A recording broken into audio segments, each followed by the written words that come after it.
You don't have to. We're sharing everything. Welcome to Recotopia, a happy home for recommended movies, shows, and music from two people you can definitely trust. Trustability varies by region, no guarantees implied.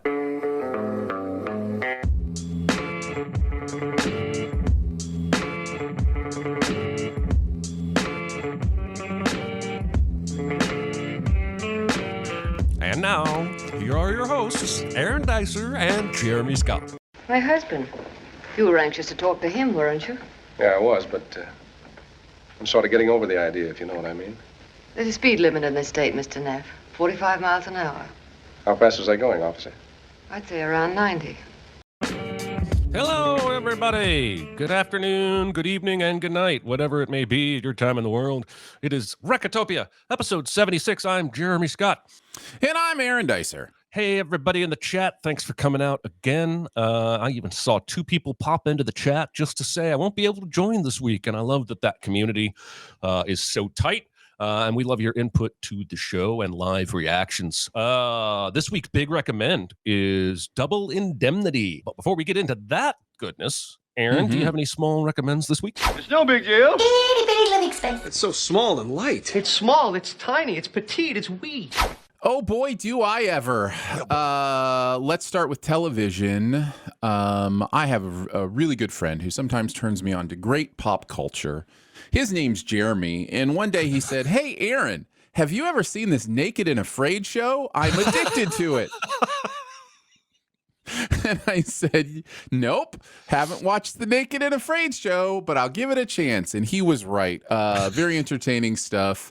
Naked people trying to survive, and really, really enjoyed it. Enjoyed it so much, in fact, that I went on a Naked and Afraid journey and saw every single episode that the show has put out, which is a lot of episodes. It sure is. I am now on my journey through the side shows, the spin-off shows. There's been one recently, Naked and Afraid Alone, I think came out. There's, of course, the Naked and Afraid XL, which is like, you know, some of the legends and the people who've done really well going on a longer, you know, journey with no clothing and survival. The latest one to come out is Naked and Afraid Last One Standing. Now, this one aired over the last couple months on Discovery and is just now hitting Max. I think it hit Max last week, and so that's where I've been watching it. And this brings back like the legends of the legends. If you've watched any Naked and Afraid or Naked and Afraid XL, you know a lot of these people. You know Jeff, you know Matt, you know Steven. Like those are like the three big names in Naked and Afraid, and then all these others. Gary is another big one. This one is different. It kind of wants to be Naked and Afraid Survivor, except for all the contestants but one decided not to play Survivor. They just decided to play Naked and Afraid. Jeff was the only one out there who was like, maybe if I get these tools and don't let these people have them. And he gets completely ostracized by everybody on the show for being a jerk and selfish and whatever. And he's like, I'm just playing the game that's put in front of me. And everybody's like, you don't have to. We're sharing everything. That's wild. It is wild, and I really, really enjoyed it. I love games like this that have that social dynamic, and this even more than the other Naked and Afraids, which all have some sort of social dynamic, has a lot of that. And it really speaks to our inability to see past our own narrative. And this goes for both Jeff and kind of this like Mean Girls type group that forms around hating him. Like, you know, like there's neither one of them are able to see how they're kind of all being jerks to each other in one way or another. And I just love thinking about that kind of stuff. And when it's naked people trying to survive in Africa, all the better. So I will, just to defend myself a little bit, I believe when I told you about this show, I focused on the social aspect. Yes, you did, because you know me. Yeah. Not the naked aspect. Did I make it sound like it was the nudity that you were interested in? No, you didn't. Okay, I wanted to all clarify to the listeners just in case. Because even back when it was just a man and a woman trying to survive for 21 days, there was always fascinating social Yes. stuff that Yes. came out of every episode. And I'm always interested in the hunting and whatnot, but I was much more interested in how they got along. Did they get along? Why not? There was always somebody seemed like that wouldn't cuddle for body warmth because they were too prudish about their marriage or Correct. something. Yeah. Mm-hmm. And I'm just like, why are you on this show if you aren't going to do one of the basic, Right. obvious things to survive? Yeah. But I have not seen the last one standing. You've now seen probably way more Naked and Afraid than I have. Mhm.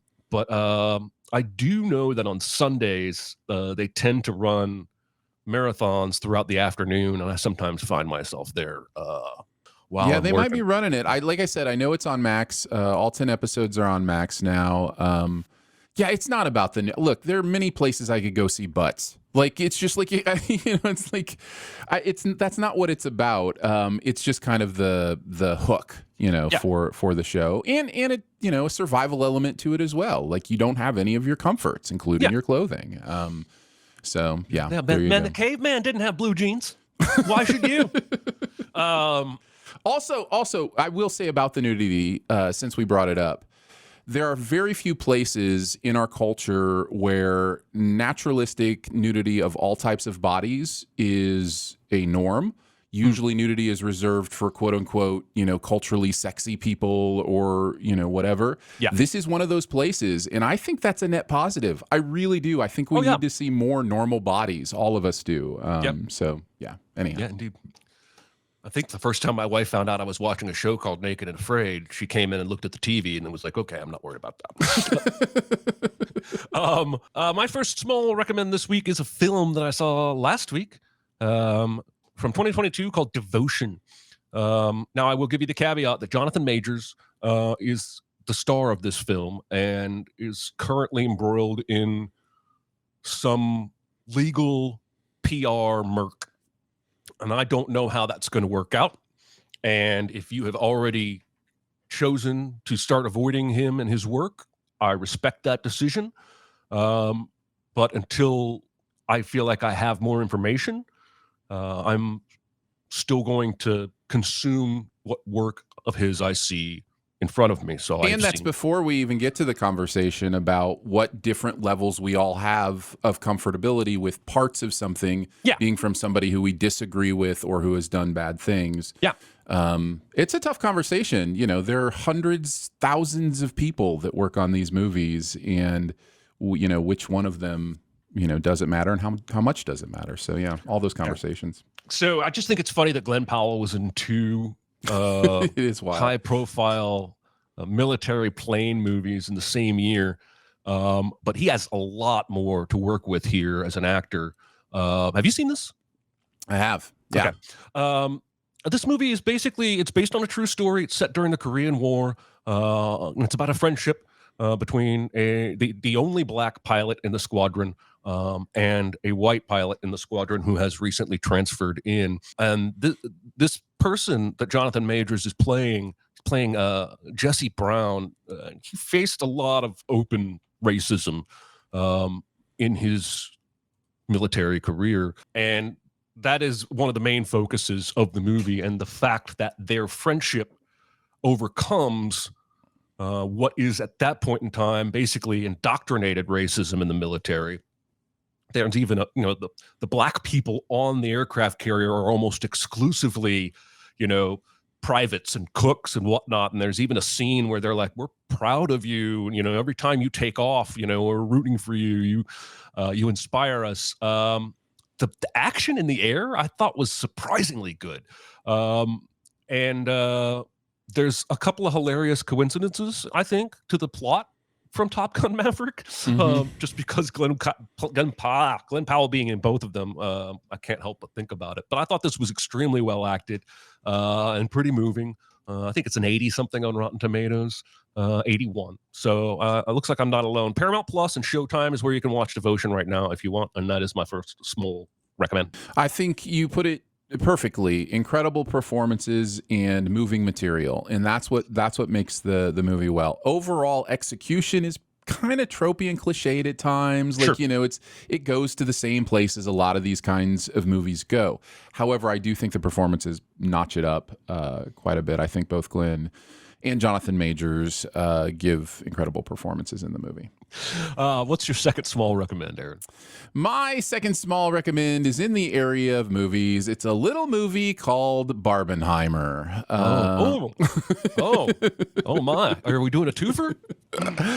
Well, you have to when you talk about Barbie and Oppenheimer, I think. Okay. Because the whole cultural conversation, I thought I'd just hit on the both. And honestly, they're a lot more similar than you would think. And I have very similar things to say, which is it's so good to see our top-notch directors just make top-notch material.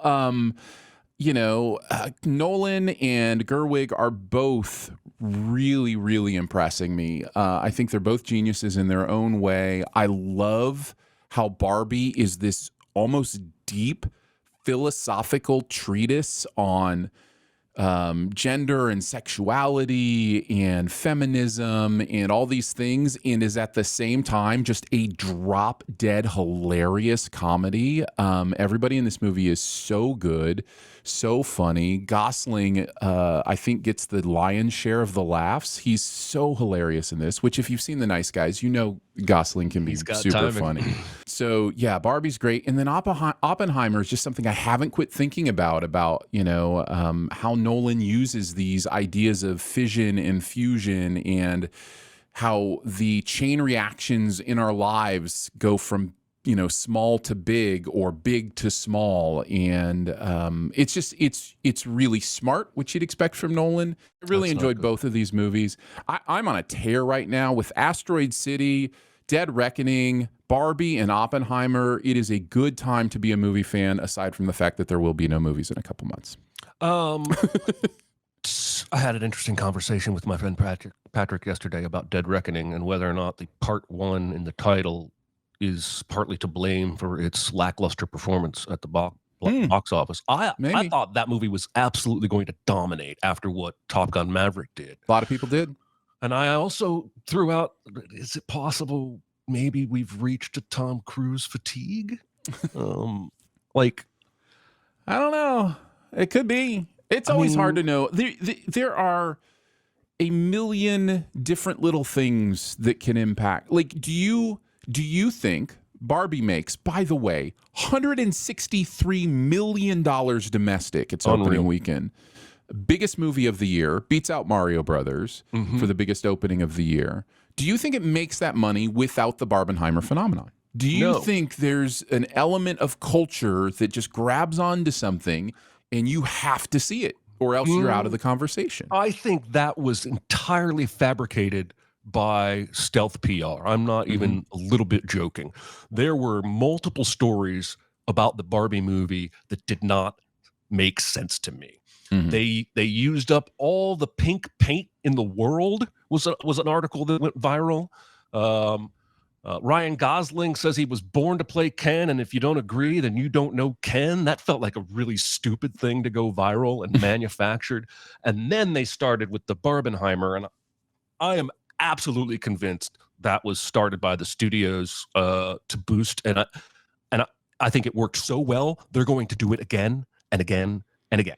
I think it was probably a combination of the natural instinct of two big movies that seem so different in tone coming out at the same time, and people commenting on that, and then studios going, what if we stoke this fire in all the ways? See, I am too cynical. I don't think the public started any of that. I think we're played by top 40 music. I mean, I think we're played by everything.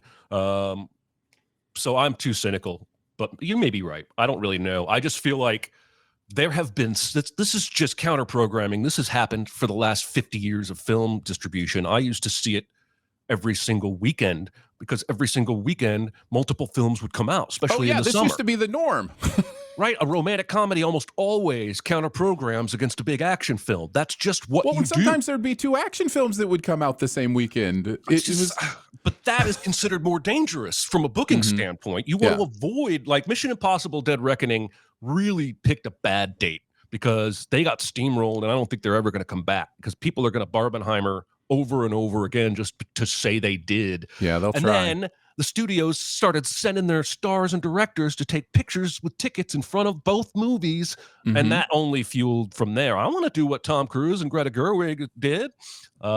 So to me, I'm just thankful that it sounds like both movies are really good, because I would have been really disappointed if we all got played and the movies were just kind of disappointing. Yeah. But It reminds me a lot of the the Gentle Minions thing. It's just that something happens in youth culture or whatever, and it just becomes something that the studios lean into. But yeah. I think Warner was pretty ticked actually when Barbie landed on their day, if I remember correctly. But I think they're doing it about face now. I don't think it took very long for somebody to convince them, hey, we can use this to our advantage. Yeah. And look, even the graphic you're using on screen was fan created, and people have run with that. People have created shirts and worn the shirt of that art to see both movies. Yep. But I still think the seed was planted from a marketing standpoint. And, anyway, that's a conversation for a completely different type of podcast. My second small recommend is another film. So I promise one of these days, kids, I'm going to get back to food and drink. But I've seen this movie before, but I saw again last week, A Simple Favor from 2018 with Anna Kendrick and Blake Lively, basically, and Henry Golden. And I didn't see this movie when it came out, and Chris had to push me because I just didn't see anything that interested me. And he was like, this is the most Jeremy movie I've seen in a long time. And I said, okay, I'll watch it. And I watched it, and he was right because he knows me well. And it is the right balance of mystery and humor. Anna Kendrick meets Blake Lively. They both have kids in the same class. And they bond rapidly. And then Blake Lively shows up dead in a lake. And Anna Kendrick starts bonding with Blake Lively's widowed husband. I don't want to say anymore, but it takes twists and turns. It's a fun little modern noir. For a half second, I thought about making this my double feature for Double Indemnity. I think that would have worked fairly well, but it is not. And you can watch A Simple Favor on MGM Plus or Amazon Prime Video if you would like to check it out. If you haven't yet, it's just a nice, breezy, fun, murdery mystery kind of deal. So there you go. It handles its competing tones really, really well. It does. And there is some stuff that feels out of place in the movie, in my opinion. There's some really over the top comedy stuff that I think Paul Feig couldn't help himself with. It feels like it goes a little bit too far, but like all of the relationship stuff and the plot stuff and the mystery stuff works really, really well. And these performances are great. It's easily my favorite so good. Paul Feig movie. Easily. Oh, yeah. All right, it's time, everybody, for this week's big recommend. I'm fine. It's just that you're so big. It's so huge. It's a good rule, but this is bigger than rules. It's bigger on the inside. Is it? I noticed. Aaron, this is your offering to the group. Why don't you take us away? Double Indemnity is 1944. It is a Billy Wilder film. I am a recent convert to the Billy Wilder Church of Amazingness. Kind of the Sorkin of his time, maybe. Just an incredible writer that really uses the English language as a way to create energy. And this movie is a great example of that. It is one of his early films. It is the definition of film noir. And through its conceit, which is this, Fred McMurray plays an insurance salesman who, through his journeys, meets up with this woman who wants to know about accident insurance because maybe she wants to get rid of her husband. They have an immediate, striking chemistry, and despite him knowing that he is holding on to a hot poker, as the movie says, he cannot let go. It is the power of boners of the movie in many ways. because she has him under her spell. He works with a boss who has the little man inside. So he's like the best at gauging when something's off. Because when you're in the insurance business, you got to be ready for people to try to pull one over on you. There's an early scene where somebody comes in and is trying to pull one over on him, and he completely gets them. This is Edward G. Robinson, by the way, playing this boss character. Yeah. And maybe the best performance in the movie. He's so good in this movie. And I already didn't want to do it because it was the third biggest role, but then he realized this is a new era of my career and I can do good work in this role, and I think he nearly steals the movie. Yeah. So Fred McMurray tells her no when it gets a little bit more blatant, like, can we kill my husband kind of thing. He says no. He goes back home. She then comes over and he says, I knew this was happening, and they end up hatching a plan and kind of falling for each other. Or are they falling for each other? Or are they just spiders with webs? The movie will get into showing us a little bit more. So they go through this scam, and it's one of those movies which is really interesting to me because it doesn't play the pieces as mysteries. It plays them as a progressive plot. So they are telling you what they're doing as they're doing it. And the fact that this movie can do that and still remain interesting, I think, is a big plus in the movie's favor, because it's not necessarily trying to hold information from you. It's just revealing things as they go along. So the plot involves getting a signature so that he signs to have this accident insurance without knowing he has this accident insurance. It involves this intricate double indemnity plan where the payout can be twice as much if it happens on a train. So they have this big train plan where they actually kill him on the way to the train. He becomes the double in the train and then falls off, quote unquote, the back of the train. There are witnesses to him being on there, and then they replace the body near where he would have fallen off. And then in a beautiful scene, they get back in the car and the car won't start. One of the best examples of the car won't start cliche that I've ever seen. Because you're waiting.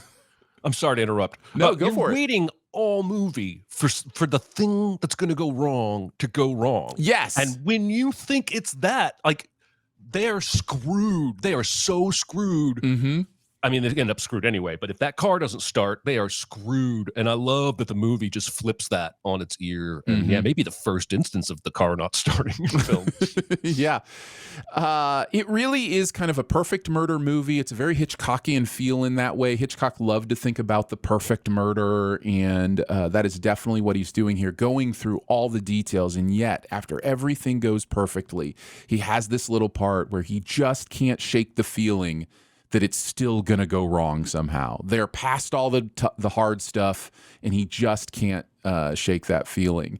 The head guy at the insurance tries to push suicide and is completely owned by Keyes in that scene when he goes through all the suicide actuarials and lays all that out. That doesn't make any sense. But then Keyes gets stuck on the broken leg. And then there's this whole section. They have a daughter of the husband that was killed who's going through this thing with a boyfriend. And she starts to tell Fred McMurray's character that maybe her mom's a psychopath, or not her mom, but her stepmom is a psychopath and actually killed her actual mom by poisoning her. Like, there was a smile on her face.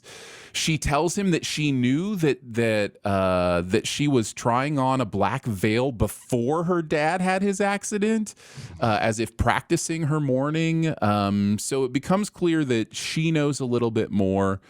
So then they both plan to tie up their loose ends, which means to get rid of each other and blame it on this other guy. She gets a shot off against him, hits him, wounds him, and he then comes up to her, and she cannot take the second shot, but he very coldly shoots her twice and kills her. And then the film, by the way, takes place bookended already at the end of the film. Another possible trope or cliche now, the "I bet you're wondering how I got here" cliche, the in medias res. But it's a great example of this, not just because we are wondering what happened, but also it sets up the narration. It's a beautiful thing where the film noir, which is known for this, narrating, and then the dame walked in and whatever. Yeah. You actually know he's sitting wounded in his office talking into a dictaphone to record all this for his boss.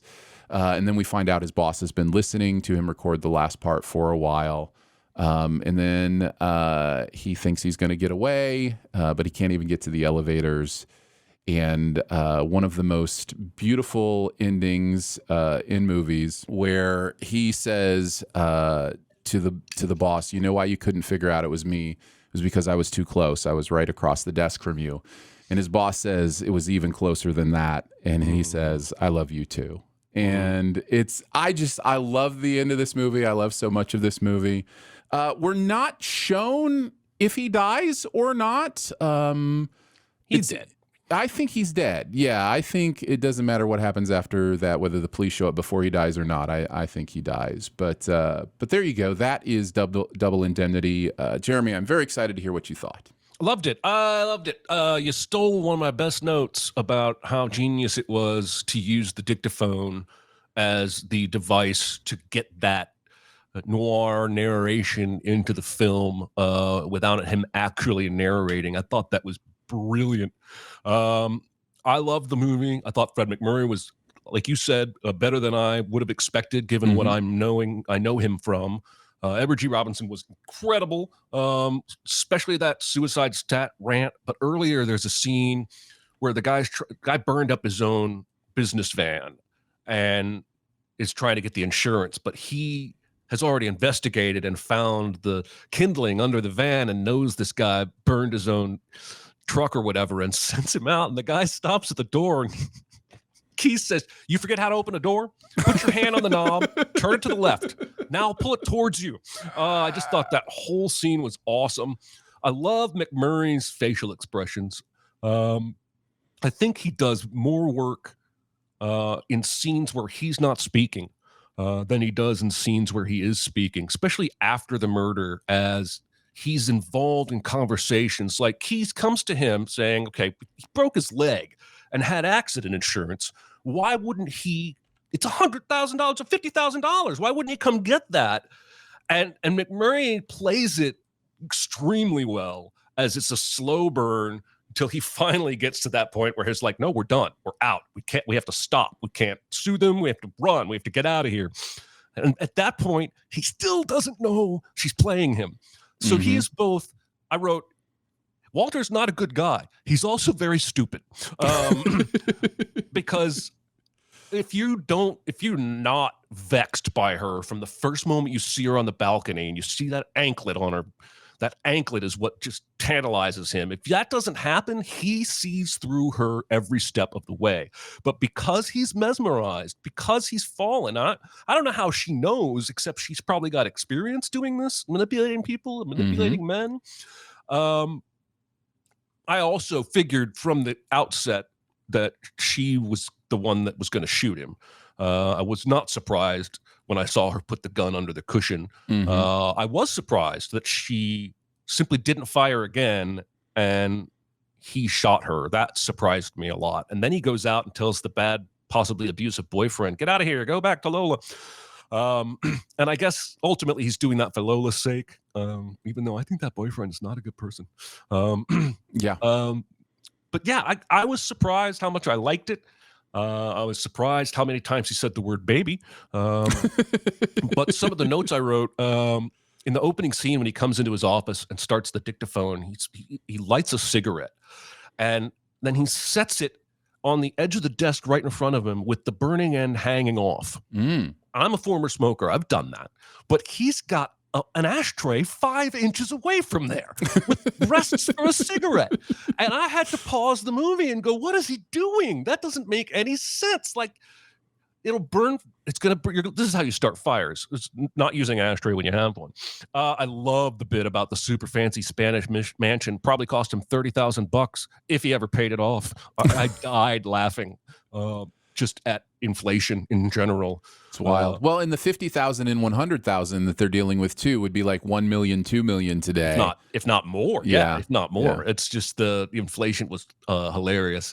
I don't like this thing they do in the 40s where a man squeezes a woman's shoulders and lifts her up to kiss him. I think that's a product of the era, but it rubs me the wrong way. He does it several times in this movie. There's a definite male aggression to sexuality that is prominent in culture. I think even today, like I think it's it's kind of part of that whole thing. Yeah, like, the forceful she even kiss says at one point, "You're hurting me." Like he squeezes again, and I was like, "Oh, no, stop squeezing." He's really dismissive of her early on. Like when she comes to his apartment, he makes a drink and hands it to her and says, "Here, see if you can carry that as far as the living room." Basically, insulting her. And I wrote that I love the car fake out. And then he says near the end, what I didn't know was that she had plans of her own, and I wrote in all caps, "You didn't know that?" But yeah, no, I really enjoyed this ride. And yeah, it is probably deserving of being on those lists of best movies ever. And makes me really want to dive more into the Church of Billy Wilder awesomeness. You should, man. I am, like I said, a recent convert. I've watched a bunch of it. Have you seen like The Apartment? Have you watched The Apartment? I have not. Dude, I'm telling you, there's some amazing Billy Wilder stuff. It really is interesting to me how it feels like a Sorkin thing, where you watch his movies and you're just like, oh, real humans probably don't talk like that, but it's so fun to watch people talk like that. Yeah. I'll go over some of my favorite lines. The sexual tension right from the beginning when she's in the towel. And he's like, anything I can do, and he says, "I'd hate for you to have an incident where you're not fully covered." Yeah. And it's just like all that stuff is layered in there. Let's see, what was another one? Oh, was just fixing some iced tea. You want some? Unless you've got a bottle of beer that's not working, which I think is so great. Just the fixing an iced, I don't know. I love that kind of stuff. He's really derisive of her iced tea too, man. It must taste nasty. Yeah. What are you, British?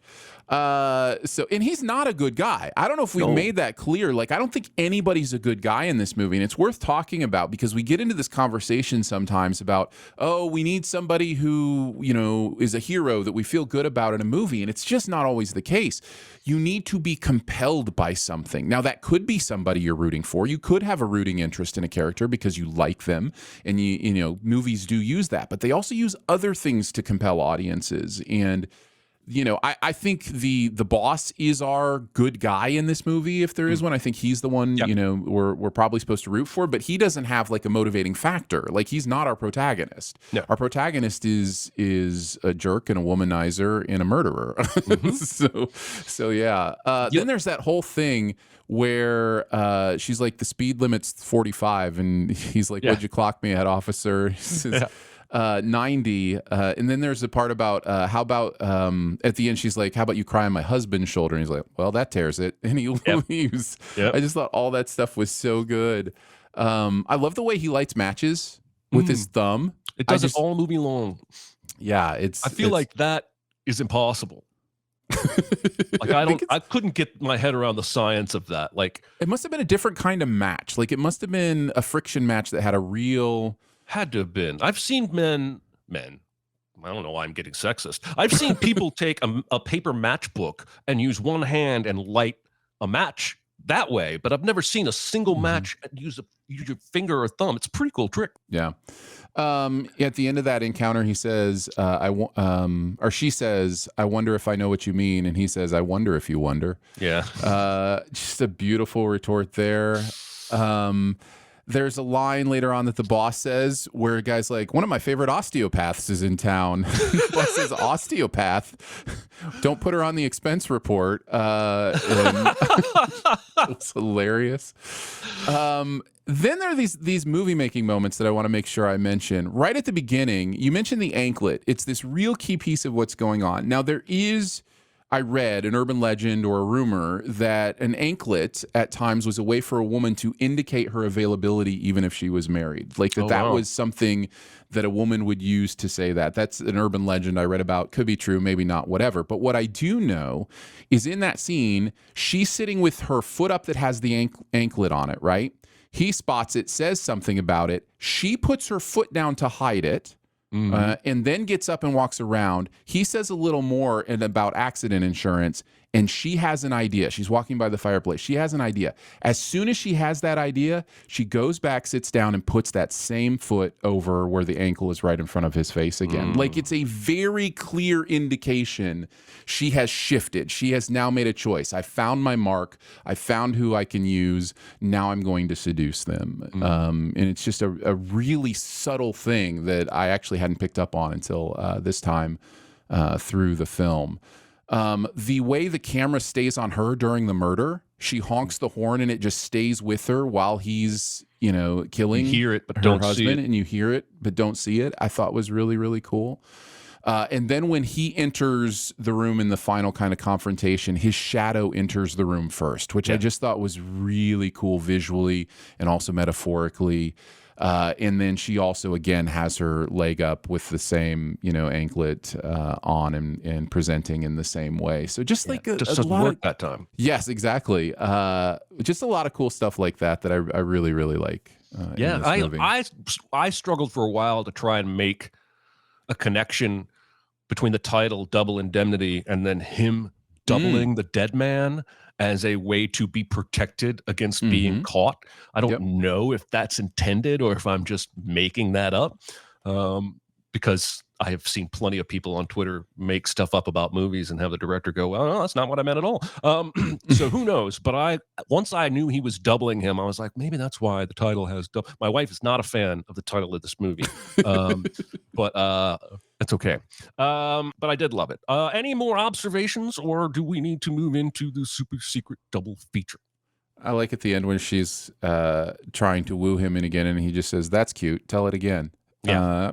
He's so over it. I love the lines of this movie. I'm sorry, I could just go on about them. No, go ahead. Let's talk about super secret double feature. Be very, very quiet. Secret? What secret? Our dirty little secret. I tell you something I've never told anyone. All right, so I did see one person in the chat say one of the ones I'm not going to use. But while I was watching this movie, the movie I kept thinking of most, and I'm not using this as my double feature, was Basic Instinct. Just because, Basic Instinct is a clear noir thriller. There is a huge element of sex being a driving factor in confusing our protagonist and his motivations. But I felt like that was a little on the nose, just like I felt like Dial M for Murder or Strangers on a Train were a little on the nose. And you know how I like to not be on the nose. I like to be somewhere on the cheek or maybe on the forehead. Especially in this movie where it's about not seeing the nose in front of your face. Yeah. And so what I'm going to go with for my super secret double feature is Gus Van Sant's To Die For, with Nicole Kidman and a breakout Joaquin Phoenix performance. I believe this was 1995. And she plays an ambitious wannabe reporter, works her way up to Weather Girl, and does a segment at the local high school and recruits 2 students, including Joaquin Phoenix, to be part of a segment. Her husband doesn't want her to pursue this anymore, and she very quickly decides to kill him and sleeps with Joaquin Phoenix and convinces him to kill her husband for her.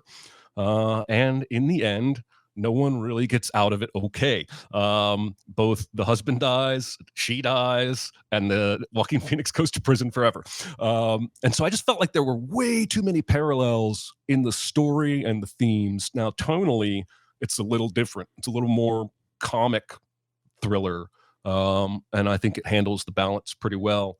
But yeah, in terms of the themes and using sex to get somebody to help me kill my husband because I want this ambition, make promises about we'll be together afterwards, just too much in common. And that is a little bit more obscure movie than Basic Instinct. So that's my To super Die secret For, double right? feature. I'm sorry? What did you say? To Die For? To Die For. Yeah. Yeah. Yeah. It Yeah. was I haven't seen that one in a while, but I remember thinking it was good. 1995, I was correct. Yeah. Mhm. It's 65 on Rotten Tomatoes, so I haven't seen it in a while either. But yeah, that's my double feature. Just one more thing I wanted to mention. The terrible wig that Barbara Stanwyck is wearing in this movie is so bad that it's like part of the legend of this movie. And Billy Wilder would talk about, that they almost tried to pretend that it was intentional. I believe what I read was that he at first claimed it was intentional and eventually just came clean. It's so bad. Yeah, it's distracting, but it is. I also love that one scene where he tries to get him to take over his job. The boss tries to take him, and he's like, "How do you feel about a $50 cut in pay?" and his response is, "No, I don't want that." And the guy's like, his response to that is, "But you'll have to work so much harder." Like that's a plus somehow. It's like you get to work harder and make less money. Why are you not for this? And he's selling it so well. I don't know. He's a good salesman, even though he's not the salesman. That is correct. All right. So your homework for next week, everybody, chosen by me. I felt I went so heavy last week with Fallout. I wanted to go light. So I'm going with 2009's Adventureland. This stars Jesse Eisenberg and Kristen Stewart and Ryan Reynolds. Kristen Wiig, Bill Hader, and Martin Starr are all in this film. It is a pretty straightforward coming of age, going from teenagehood to adulthood, love, sex, drugs, skipping school, that kind of stuff. I don't actually think he skips school. This takes place in the summer. But I've seen this several times, and it is a warm place for me to go. I just I connect to so many of these characters. And you can watch this for free in two places, on YouTube and on Pluto TV. And then it is available for rent on almost all the major streaming services. So again, it is Adventureland. And I'm looking forward to seeing that again. It's been about 5 or 6 years for me. You ever seen it? I have, but it has been a while.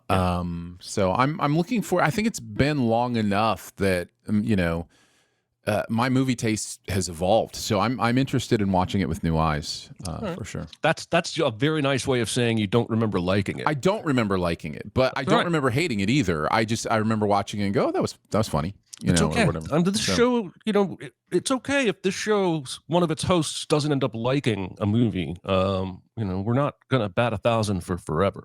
It's true. Just mathematically not possible. All right, let's dive into some questions, and then we'll let everybody get off to lunch. Question. I got something to say. I want the truth. I am listening. What sports event would you like to see made into a feature film? I was thinking about this, and I don't know if this qualifies as a sports event, but I really think there has to be a way. Like, the ending of this movie would be so good, there has to be a way to make it. Do you remember Jason McElwain? Does that name ring a bell to you? Jason who? McElwain. Jason McElwain was a functioning autistic kid who played on a basketball team. This probably was a couple decades ago, maybe 15 years ago, something like that. All right. And he played on the team, always sat the bench, but he was on the team all year long. At the very last, I think it's last game of the season, it's a very Rudy kind of story, which got me thinking about sports movies and that kind of thing. Coach puts him in, and the real life story is he airballs a three-pointer, misses another shot, and then hits 6 3-pointers in a row, scores 20 points in the final several minutes of this game, and the place just goes nuts, carries him off the court. Like, just one of those real feel-good stories, and I just don't feel like if you haven't seen this video, either ever or recently. Highly recommend go checking out him hitting all those threes and just how the place just explodes every time. And just this kid who, never got in, just becoming a sports hero. So it's like Rudy if Rudy ran for 5 touchdowns. You know what I mean? Like wow. It's amazing stuff. This is not my answer, but you just made me think of Jim Abbott, that pitcher from the 90s. Yeah. I don't know how to say this correctly. He did not have full use of his right arm, but he came up with a very unique way of holding his glove there and pitching, and then eventually pitched a no-hitter. But there's already been a movie about a no-hitter, and it wasn't very entertaining to me with Kevin Costner. I like that movie, but it's probably because it's the Tigers. Yeah, that's what I figured. But I think for my answer today, I'm going to go with something relatively recent. I actually have 2 answers. There's a golfer on the female tour named Rose Zhang. She's still in college, I think, technically. She won the last 2 college championships, individual, turned pro this year, and won the very first tournament she played in, which is unheard of. Tiger Woods came in like 90th in his first golf tournament ever. Now, I think he won the 6th tournament he played in. But for her to win the very first tournament she ever played in is something that I don't think the world has ever seen, and I've been kind of interested in her story. The other thing I thought of was to do some kind of an Aaron Brockovich style film about how they finally got Florida to ban dog racing, which, in my opinion, now my aunt and uncle adopted a couple of former racing greyhounds, and they learned a lot about that particular industry and how terrible it is, especially to the dogs. So they can't do that anymore in Florida. They banned it, and they need to do that with horse racing too. But I think that could be interesting too. But we'll see. Now let's see. Aaron is right. For the love of the game is great. You're wrong, Patrick. The 2004 Red Sox. 2 versus 1. That means we're right, Jeremy. Don't you know how math works? The 2004 Red Sox has already been made into a movie with Jimmy Fallon and Drew Barrymore. Accidentally, right? That wasn't originally. Yes, it was a complete accident. But seeing them run around on the field after they won was really that was really awkward. I did not like that. To esports count? Interesting. They should, because I would love to see a docudrama about Shanghai Dragons in Overwatch League. Now, I understand all of those words individually, but together in that sentence, I do not understand that. The Cubs World Series, yeah, that would be really good. Just don't. That was wild, man. All the things that happened in that Cubs series. Oh, my the goodness. back and forth. Yeah. Yeah, just tell that story without having to mention Bartman anywhere in it, please. Yeah. I think you can say he was missing his left hand. Okay, thank you, Dave. I just didn't want to step on any landmines there. I'd love an Adam McKay style movie about Ryan Reynolds and Rob McElhenney's purchase of Wrexham. Well, we're kind of getting a documentary series about that. I love that docuseries. Yeah, the first season's great. I'm sure it's amazing, but that's the reason they bought that club. I don't doubt it. Okay. Glenn Burke was openly gay and got railroaded out of the league because of it. I'm pretty sure he also invented the high five. That's a good one. The Bartman game. Thank you, Patrick. You've been very helpful today weighing in. Appreciate your presence. Let's go on to another question. After the success of West Side Story remake, what is another musical you would like to see them try to do a less problematic remake of? How many problematic musicals do we have to choose from here? You know what's interesting is I totally missed the musical part of this question. Awesome. But I still did list a musical in one of my 3 possible answers, and that would be Grease. Oh yeah, good call. Grease is so like the energy of it, the song of it, the era of it is all fun and exciting. It is just super problematic with the way it deals with teenage sexuality and especially the gender roles involved in that. The whole point of the musical seems to be to change who you are to get the man you want. So yeah, it's icky in a lot of ways. But yeah, I do like the energy of it. So that would be my answer. Yeah, Guys and Dolls has kind of got some of that like problematic energy between men and women and how they view them. Sure. But I ended up going with the easy one, Holiday Inn, which is a Bing Crosby, Yes. Fred Astaire movie where they actually have a performance in blackface. That's not the only musical that does that. Nope. But that was the one that I chose. Yeah, somebody in the chat wanted to go with Grease. Little Shop of Horrors, not that it's problematic. all the jerks get their comeuppance, but I wanted to bring it up because it's awesome. Yeah, it is. Is Jaws 2 a musical? No, I don't believe so. Not from Well, I mentioned Ace Ventura, I think, is the biggest example of this to me. The transphobia in Ace Ventura is so bad and so terrible. And I just think it's a really funny movie. Otherwise, I wish there existed a version that just wasn't so terrible. It's just terrible. I was talking with Jonathan a year or two ago when I was watching Soap Dish. It's a great movie that just at the end goes really transphobic and it mars the whole thing. Yep. All right. Creedence Clearwater Revival's Vietnam song has been used so much in movies that as soon as I hear that guitar, I picture Hollywood actors in a helicopter. What are your predictions for songs that future generations will say, ugh, in a montage of 2020's cliche, ding? I have no idea. This question is so outside of my wheelhouse. I just don't interact with music in that way. I'm going to go for my choice, the down-tempo, very contemplative version of Baby Shark will be the future version of Why Are We Doing This So Much? So, like that trailer for this. Oh, you don't watch trailers.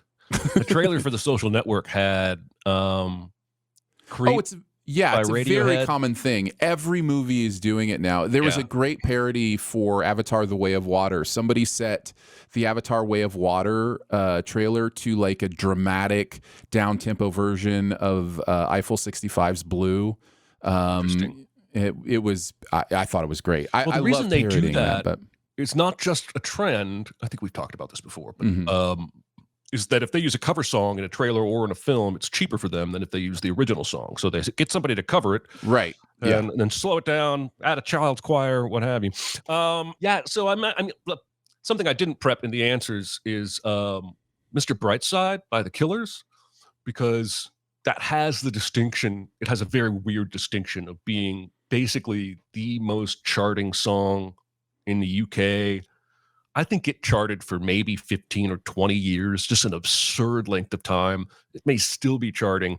So that suggests it may end up getting used in media a lot. But the one I wrote down was Circles by Post Malone, just because I hear that everywhere I go, and it's a nice catchy boop, boop, boop, boop, boop, boop. And I think I could see that working its way into transitions in television shows, and it's a good mood song. But I thought that was an interesting question, even though not really an easy one to answer. No. Somebody says something like Blurred Lines. Or I Love It. Yeah, I think that may be a good answer. 21 Pilots. Yes. Oh man, that seems likely. Yeah, that's seem already kind of the case. There's a lot of 21 Pilot stuff that ends up in stuff. Are they the biggest, fastest rising U.S. rock band? I think they have to be. I don't know. Anyway, The Weeknd, Blinding Light. Good answer there. All right, let's do one more and then go to lunch. Will you go to lunch? Well, who's a director you would like to talk to about a topic completely unrelated to film, and what is that topic? This was not a difficult one for me. I want to hang out with Damien Chazelle, and I want to talk about his fascination and his focus on is excellence / immortality worth it. Every single movie he's done plays with this theme of the idea of, is doing something excellent worth the destruction and pain to get there? From Whiplash to First Man to Babylon most recently. Even La La Land is about this, like the idea of pursuing your career and the destruction it leaves on a relationship, or whatever it might be. He just seems really interested in this idea of excellence and its value, and is the darkness under greatness worth the greatness? And I would love to have that conversation with him, because it just seems like such a theme for him in all of his movies. I can have that conversation with me. No, it's not. It's funny that I see so many people mentioning Christopher Nolan, even the ones that are joking, because that's who I chose. I want to talk to him about time, aging, perception, existence. Every single one of his movies, either structurally or topically, deals with time in a unique way. Memento plays backwards, and a man has a short-term memory. Insomnia, it's daylight all the time, and Al Pacino can't adjust, and his entire sleep schedule gets off. In Prestige, everything plays out of sequence to you. And we get to Dunkirk, Inception, I skipped over the biggest one that deals with time. And then Dunkirk has the time thing where 3 different stories are taking place in different. So I just feel like this is one of his obsessive mind topics that he dwells on constantly. Even Batman Begins plays out of sequence for the first half of the movie. And I think there's got to be a core Christopher Nolan DNA reason why he keeps going back to that. Yeah. And I want to find out. I want to poke holes and see. But I thought that was a really good question. Yeah, I agree. Over in the chat, go have a pint with Edgar Wright. Can't go wrong with that. Talk to James Gray about father-son relationships. Boy, howdy. That's going to be a heavy conversation. Talk with Wes Anderson about art, PTA, talk about music. Those are excellent answers. I want to talk to Tom Hanks about Star Trek. Okay. Is that Ian with the... No, that's Nick. He's there. I want to steal Jeremy's answer. Yeah, you do. Michael Bay, 16th century poetry. This is why the chat adds to the quality of this content, because they come up with awesome stuff like that. I would love it if Michael Bay actually had a lot to say about 16th century poetry. Like, you throw it out there as some sort of, like, joke, and he's like, no. Let me tell you about some of my favorite 1500s I love when poems. Celebrities have some wealth of obsession or knowledge about something. Yeah. Like when I first learned Steve Martin was one of the best banjo players in the world, I was like, no, he's not. What the heck are you talking about? No, he really is. He really is. All right, everybody, that's going to do it for episode 76. Your homework is Adventureland, free on Pluto TV and YouTube. Thanks again to the chat for coming out and watching, listening live, and giving you their input along the way. Thank you, Aaron. And we'll see you guys next week. Have a good day. See ya. Be a part of the live show by being a member of the Sin Club at Patreon at patreon.com/cinemasins. Chat with us on the Cinemasins Discord at discord.gg/cinemasins or Cinemasins Twitter at Cinemasins, and email any comments or questions to Recotopia at cinemasins.com. That's RECOTOPIA at cinemasins.com.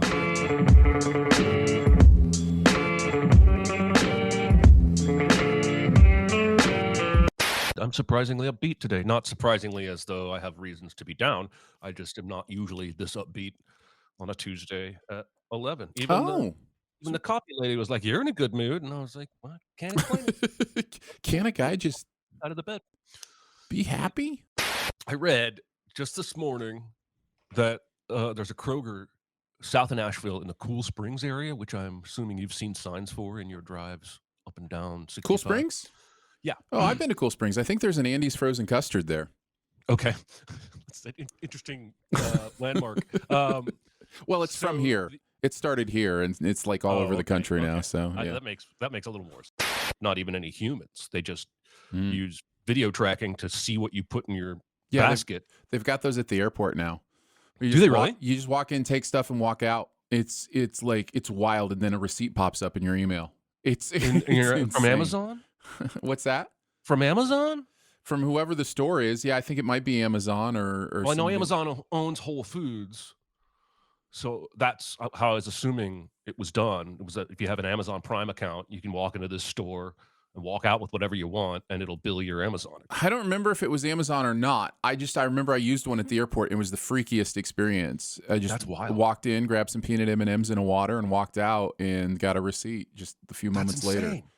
I mean, that's got to be where we're going. But man, the first time I paid for something with my watch by holding it up to the pin pad, I felt like I was a little bit in the future. I'm in the future. Cool. But again, it wouldn't take me any more time to pull my card out of my pocket than it would to pull my phone out of my pocket. You don't think so? Like, if I got to pull my card out of my wallet, I got to pull my wallet out. Then I got to, pull the little thing that pulls the cards out. Then I got to find the card I want to use. Then I've got to, Well, I just have a money clip. So, and the top card, I have a money clip, and the top card is my main card. Right? And there's this little push-in, bloop, and it takes me a second and a half to pull that card out. Right. So it would save a second and a half.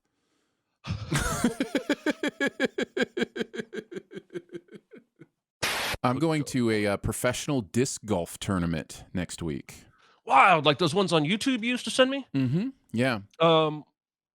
Where? I guess in your state?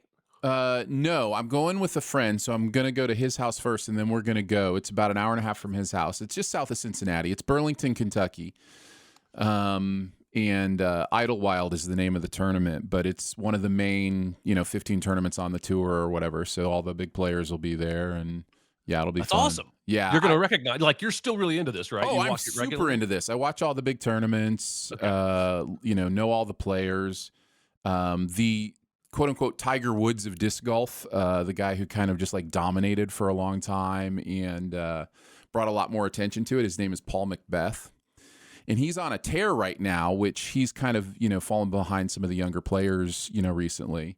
But he's like won the last 4 tournaments he's entered, and really just kind of dominated the competition over in, I want to say Norway at the European interesting.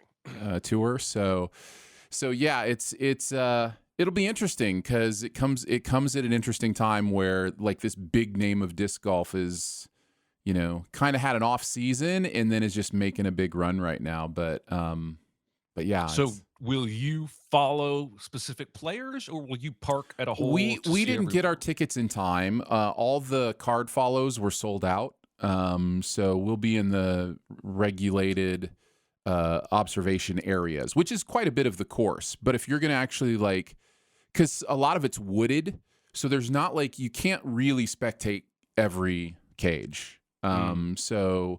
But if you have a VIP card follow pass, then you can get into some of those wooded areas and watch them, play those holes as well. And get ticks.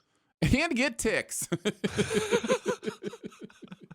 They have another one that's like they give you 16 words, and you have to figure out 4 different groups of 4 and how they relate. Ooh, that's and it right can be up my everything alley. from Yeah. What's that? Yeah, That's and right it up could my be alley. everything from shorebirds to cat or underline cat. So like fat cat, alley cat. Right. Anyway, I think about you sometimes when I play those games because I feel like Oh, how sweet. if I were competing against you in them, I would be getting owned. But that's not what it's for. It's for yourself to stretch your brain a little bit. The spelling bee game has different levels as you progress, and your score goes from getting started to nice to good, and it goes great, awesome, or amazing, and then genius. And you can't score higher than genius, but there's always 20 or 40 words more beyond genius. And I stop when I get to genius because that makes me feel smart. And when I check the next day, it's almost always, the rest of those words are almost always words I don't even know exist. And so anyway, I have rambled enough about word games, but to my wife, it's just known as my word games. Nice. What are you doing? Playing my word games. I used to play Wordle for a while, and then there was a Wordle that was 4 Wordles at the same time. Oh, yeah. And every guess you made, you guessed on all 4. So you were playing them consecutively. There's also an 8. And there was one that's 32 eventually. It's just what am I doing with my time right now? It's not even that complicated. There are great starting words that are going to get you there in, no time. Yeah. So I still play Wordle, and I generally don't have a starting word because my stupid philosophy is if I have a set starting word, you're never going to get it right the first time. I'm mathematically less likely to guess it on the first guess. That's right. Whereas if I do a different word every day, I have Jeremy's a shot. I'm going to get a 2-fer. I'm going to get 2 days in a row where I guess it on the very first guess. I'm going to test my psychic abilities. One last thing. You're feeling pretty validated about Nolan's response about Inception, right? You think I should not be? No. I just wanted to chat about it a little bit. I think you should be. I think you should feel very validated. That's exactly what I think we have always said. Correct. At least Chris and I, and I think you. Yeah. That it does not matter. It doesn't matter. It's not the point. Right. He has I love the way he phrased it. There's an emotional conclusion, but it ends on an intellectual, Correct. cliffhanger. Which is still and, fun to talk about. Like, I still think that Absolutely. stuff's fun to talk about and think about. But the point, the point of the movie isn't whether or not, he's Exactly. still sleeping. So yeah, It's like people that watched the end of The Sopranos finale. Have you seen this, Brent? Do you know how The I Sopranos know. finale Yeah, ends? I never watched The Sopranos, but I know every single thing about how it ends. There should not have ever been any question. I mean, if you're watching No, live, it feels pretty obvious. Yeah. the first airing, you could be like, "What is that a glitch?" But once you know that that's the intended ending, there's no question how you're supposed to interpret that. I always felt the same way about Inception. That it doesn't matter because he's put all that behind him now. He just wants to hang out with his kids. Yeah. So yeah, I mean, And I'm then the surprised- secondary intellectual conversation that I think is really fun is the point of the movie is he wants to be with his children. It doesn't matter if he's asleep or awake. Then the conundrum question for us is, would it matter to you? Would it matter to you if it was a representation of joy and happiness or if it was real joy and happiness? Right. And that goes into simulation theory and all sorts of fun, interesting places. But I think you could argue that he's had so much sadness. There may not even be a difference for him. Well, it's like what's his name in Matrix being like, I just want the steak, man. I just want to eat steak.